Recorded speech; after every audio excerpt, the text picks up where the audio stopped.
O Lusitânia é um projeto mantido de forma independente. Se você gosta do nosso trabalho, considere nos ajudar. Entre em lusitaniapod.com.br/assine para mais detalhes. À meia-noite e 20 minutos de 25 de abril de 1974, Grândola, Vila Morena, foi tocada na Rádio Renascença. Grândola, Vila Morena, terra da fraternidade, o povo é quem mais ordena, dentro de ti a cidade. Foi o sinal combinado pelo movimento das Forças Armadas para iniciar a revolução que tiraria Portugal da mais longa ditadura europeia. A ditadura, que começara com um golpe militar em 1926, caía agora por outro golpe, igualmente militar. Quando Lisboa amanheceu, em pleno golpe em curso, algumas pessoas se perguntaram: e a PIDE-DGS? A PIDE-DGS era a polícia política do Estado Novo. Era responsável por perseguir opositores do governo. Como tantas outras polícias políticas de governos fascistas pelo mundo, a PIDE prendeu, torturou e matou. Desde sua fundação, em 1945, a PIDE-DGS foi se tornando a representação física do poder opressor do Estado. Foi se tornando os longos e múltiplos tentáculos de Salazar. Oficialmente, era a função da PIDE reprimir a criminalidade, controlar a entrada de estrangeiros e coibir crimes contra o Estado. Na prática, isso se reverteu em repressão. Então, com a revolução em andamento, era óbvio pensar que algo seria feito com a PIDE-DGS. Era de se esperar a queda da Bastilha portuguesa. E foi aí que um grupo de pessoas se aglomerou na rua Antônio Maria Cardoso, na frente da sede da PIDE-DGS em Lisboa, na frente do local onde tantos foram presos e torturados. Meu nome é Tiago e esse é o Lusitânia, e hoje vamos conhecer a história de João Guilherme, Fernando de Esteira, José Barneto e Fernando Luiz, 4 pessoas entre aqueles que se aglomeravam na frente da PIDE-DGS e provocaram a sua queda. Grândola, tua vontade, Grândola, tua vontade, jurei ter por companheira a sombra de uma azinheira que já não sabia a idade. E antes de partirmos em definitivo ao episódio, quero agradecer ao jornalista e autor do livro Esquecidos em Abril, Fábio Monteiro. Sem o livro, esse episódio teria sido impossível. E sem o Fábio, eu não teria conseguido acesso ao livro. Obrigado, Fábio, por não deixar que Portugal se esqueça. Capítulo 1. João. Senhora professora, também queria fazer o exame de admissão ao liceu. João Guilherme do Rego Arruda era um menino pobre, nascido em 1954 nos Açores. De acordo com os relatos dos familiares ainda vivos, João era um menino inteligente. Tinha olhos ansiosos, disse a professora, a quem João comunicou, ao final do ensino básico, o desejo de seguir estudando. Também queria fazer o exame de admissão ao liceu. Liceu é como em Portugal, mas também aqui no Brasil, se chamavam as escolas ao que hoje equivaleria ao ensino médio ou ao secundário em Portugal. A professora sabia que o caminho do estudo era, naquela época, reservado aos bem-nascidos. Não era o caso de João, mas sabia que para estes havia sempre a possibilidade de se juntar a uma ordem religiosa. Era a forma como João, e tantos outros antes dele, poderiam burlar o destino da pobreza e seguir estudando. Foi o que a dona Fátima Helena, a professora, recomendou ao menino. Vai ter com a tua catequista e diz-lhe que queres ser padre, disse a professora. João obedeceu. Foi a entrada no seminário que levou João ao continente anos depois. Já em Braga, estudante de filosofia na Universidade Católica, João passou a viver uma espécie de vida dupla. Nas cartas para a família, João escrevia sobre amenidades do dia a dia. Escrevia sobre sua rotina de estudo, sobre as tarefas diárias e sobre futebol. Não escreveu, no entanto, sobre o ativismo político que realizava na universidade, na forma de distribuição de cartazes, com propagandas políticas e participação em boicotes às aulas. Deste aspecto da vida de João, só sabemos por relatos de amigos dos tempos da faculdade. Apesar da vida acadêmica agitada e das boas notas, João acabou por desistir da vida religiosa, o que resultou na perda da bolsa de estudo que o mantinha no curso de filosofia. Sem a bolsa, João desistiu da faculdade de filosofia em Braga. Passou uma temporada na França, trabalhando, até que retornou para Portugal, dessa vez em Lisboa. Por lá, entrou para a Faculdade de Letras da Universidade de Lisboa, arrumou um bom emprego e seguiu com sua ativa vida política. E então, a Revolução chegou. No dia 25 de abril de 1974, João, que passara os últimos anos envolvido em política, criticando o governo de orientações fascistas de Salazar e Marcelo Caetano, decidiu se reunir com outros tantos jovens revolucionários na Universidade de Lisboa. De lá, pouco sabemos sobre os caminhos que João fez por Lisboa enquanto comemorava o dia histórico. Sabemos, no entanto, que chegou eventualmente até o prédio da PIDE e foi lá que o seu destino se entrelaçou com os outros 3 personagens de hoje.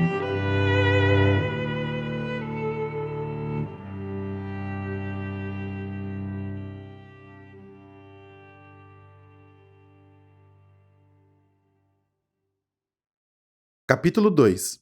Fernando. É impossível turistar em Lisboa e não passar pela Avenida da Liberdade.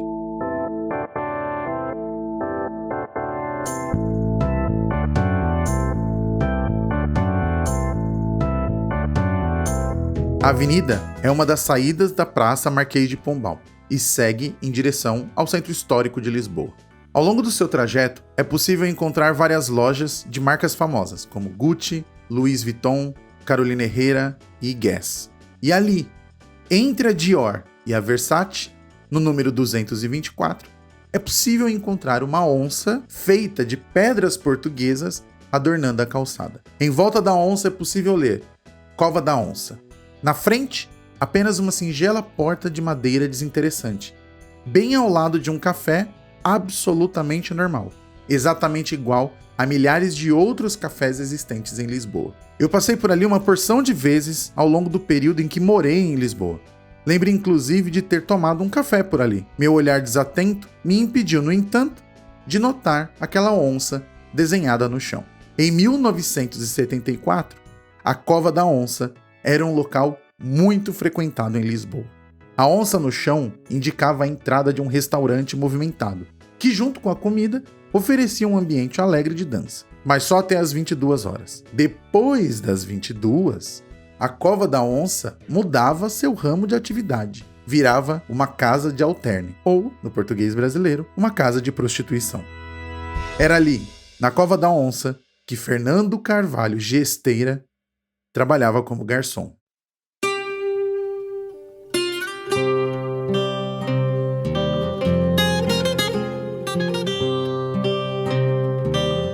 Fernando tinha apenas 17 anos em 1974 e vivia em Lisboa 2, vindo de uma cidade com pouco mais de 48 km² chamada Vreia de Jales. Se mudou para Lisboa por convite de um amigo. Não havia outra família em Lisboa a não ser sua irmã, Ana, que trabalhava como empregada doméstica. É difícil reconstituir o que se passou com Fernando no dia 25 de abril. O que se sabe é que encontrou a irmã dias antes para se atualizarem sobre a vida um do outro. Foi assim que Fernando descobriu que a irmã estava grávida, mas separada do pai da criança. Ao longo da conversa, juntou informações sobre o rapaz, Albano, e depois o procurou.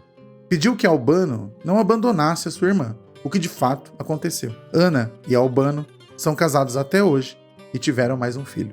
Mas naquele 25 de abril, os caminhos de Fernando pela Avenida da Liberdade, após deixar a Cova da Onça, são misteriosos. É fato, no entanto, que seja lá qual for a razão, Fernando Gesteira foi até o prédio da PIDE-DGS, se misturando ao grupo de protestantes. O que aconteceu depois é história.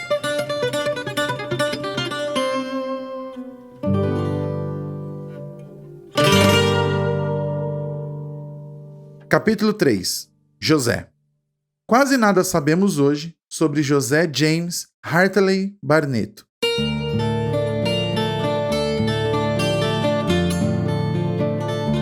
Em 25 de abril, José tinha 4 filhos, um emprego estável e uma casa na região do Benfica, onde vivia com a esposa e com os filhos. Talvez por isso, naquele 25 de abril, José não foi para casa após o trabalho. Ao saber da revolução em curso em Lisboa, naquele dia, optou por ir ver a história com seus próprios olhos. Foi capturado em uma foto de jornal, no meio de uma multidão que comemorava a queda de Marcelo Caetano e do Estado Novo. Depois, José deve ter ido até a sede da PIDE-DGS. E por que não haveria de ir? Caído o presidente, faltava agora cair o órgão de Estado responsável por executar a repressão na prática. Fernando Barneto, o irmão do José, de fato chegou a dizer: "Eu sabia que se houvesse alguma coisa, o Zé era dos que iriam meter logo à frente." Pois foi o que o Zé fez.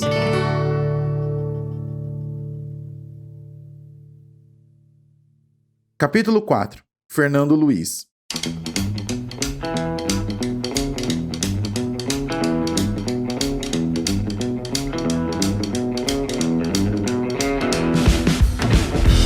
A Casa Pia de Lisboa é uma instituição que se destina à educação de órfãos. Fernando Luiz Barreiros dos Reis não era órfão, mas foi acolhido pela Casa Pia a pedido de seu pai, numa tentativa de alguma forma, controlar a rebeldia adolescente que Fernando exibia. A rebeldia acabaria por ser a característica que Fernando legaria à sua própria história. Mesmo depois de adulto, Fernando continua a ser lembrado pela irreverência, mesmo quando entra para o serviço militar, continua sendo um desajustado. Em seus registros há atrasos e faltas, além de estar alocado na Companhia Disciplinar de Penacor. A Companhia de Penacor era um quartel disciplinar para aqueles oficiais que não tinham respeito pela disciplina militar. Penacor é um pequeno vilarejo tão distante da capital portuguesa que é mais perto ir de lá para Salamanca, na Espanha. Assim como no caso de José Barneto, a maneira como Fernando Reis chegou até a sede da PIDE é desconhecida. Por outro lado, outros relatos sugerem que Fernando estaria fardado, apesar de estar de licença em Lisboa e não em Penacor. Há ato de maior desobediência civil que uma revolução, seja como for, com farda ou sem, pelo jornal ou pela vontade de se misturar aos revolucionários. O que sabemos de fato é que Fernando eventualmente chegou até as portas da PIDE.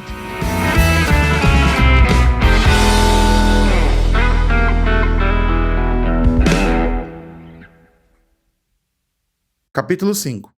Revolução sem sangue. João Guilherme, Fernando Gesteira, José Barneto e Fernando Luiz, nossos 4 protagonistas, eventualmente se encontraram na frente do prédio da PIDE-DGS no dia 25 de abril de 1974. Não sabemos se chegaram a se encontrar ou a se falar. Eram só mais 4 portugueses que ali se encontravam, festejando a Revolução, festejando o provável fim da PIDE. Não sabiam que em outro ponto de Lisboa, a PIDE aparentemente passava por uma disputa política no seio da Revolução. Em reportagem de O Público, intitulada "Por que não foi a PIDE-DGS um dos primeiros alvos do 25 de abril?", a jornalista Irene Pimentel apura que houve agendas divergentes dentro dos membros das forças revolucionárias. Aparentemente, a Marinha tinha o desejo de tomar o controle e extinguir a polícia política, mas o Exército tinha planos de não libertar todos os presos políticos e até de manter a PIDE, ainda que reestruturada. Seja como for, o acúmulo de pessoas protestando em frente à sede da polícia de Salazar deixou claro que, na concepção do povo português, pôr fim ao Estado Novo era, sobretudo, pôr fim à PIDE. Em entrevista ao podcast Fumaça, o autor do Esquecidos em Abril, Fábio Monteiro, diz que, na concepção dele, o que resolve a questão sobre a PIDE é mesmo o destino conjunto de Fernando Luiz e Fernando Gesteira, João Guilherme e José Barneto. Esses 4 homens, esses 4 portugueses de passado tão diverso, de origens tão diferentes, de alguma forma, se encontraram na frente do prédio da PIDE no dia 25 de abril de 1974. E lá estavam, quando a PIDE, num último ato desesperado, num último surto autoritário, às 20h20, disparou com armas de fogo contra a população que protestava.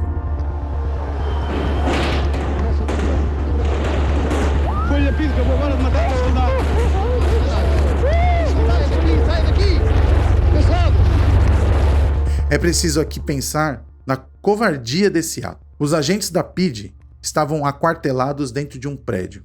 A população se aglomerava na rua. Os agentes estavam no alto de janelas e as pessoas a céu aberto. Os agentes estavam armados e as pessoas só tinham sonhos e a esperança de um futuro livre. Ao abrir fogo, a PIDE queria fazer o que sempre fez: assustar, acuar, pôr fim aos sonhos e destruir a esperança. Atiraram do alto de suas janelas e de sua covardia. Feriram pelo menos 45 pessoas. Mataram apenas 4. Mataram João Guilherme do Rego Arruda aos 20 anos, tirando dele a chance de ver o Portugal livre pelo qual ele sonhou e lutou. Mataram Fernando Carvalho Gesteira aos 17 anos, ceifando uma vida inteira pela frente. Mataram José James Hartley Barneto aos 39 anos, deixando 4 filhos órfãos e uma esposa desamparada. Mataram Fernando Luiz Barreiros dos Reis aos 24 anos, deixando 2 filhos órfãos e sem memória sobre o pai. Após o tiroteio na frente da sede da PIDE e da convulsão social que se seguiu, os oficiais decidem se render. São os militares da Marinha que executam a rendição. Já o general Antônio de Spínola, ligado ao exército e com desejo de manter a PIDE-DGS, embora reestruturada, acaba por anunciar em sua coletiva de imprensa, ao final do 25 de abril, que a polícia política de Salazar seria finalmente desmantelada. Nesse evento, é possível ver como Spínola hesita por um breve momento antes de anunciar o fim da PIDE. A impressão é que ele decidiu ali, naquela hora, enquanto falava para a nação portuguesa sobre o destino de um órgão de repressão que decidiu, sempre que pôde, por esmagar o próprio povo. Ou então, Spínola se sentiu pressionado, acuado. De que vale um golpe de Estado se o governo que pretende se instalar perdoa o assassinato covarde e sem propósito de um jovem de 17 anos, de um revolucionário de 20, de um pai de família de 39 anos e de um soldado irreverente de 24? Me parece ser essa a tese do Fábio Monteiro. Sem João, Fernando, José e Fernando, haveriam cravos. Mas teria havido revolução? Outras 2 pessoas morreram ao longo do 25 de abril. Um funcionário da PIDE, que não era um agente, mas ao deixar o prédio da polícia política, se assustou com os que protestavam e fugiu. Antônio Lage morreu pela arma dos revolucionários, sem ter tido a chance de se defender. No dia seguinte ao 25 de abril, Manuel Cândido Martins Costa, um policial, morreu por uma bala perdida, que pode ter vindo tanto dos colegas quanto dos soldados revolucionários. No final, a Revolução Sem Sangue pagou sua parcela em vidas.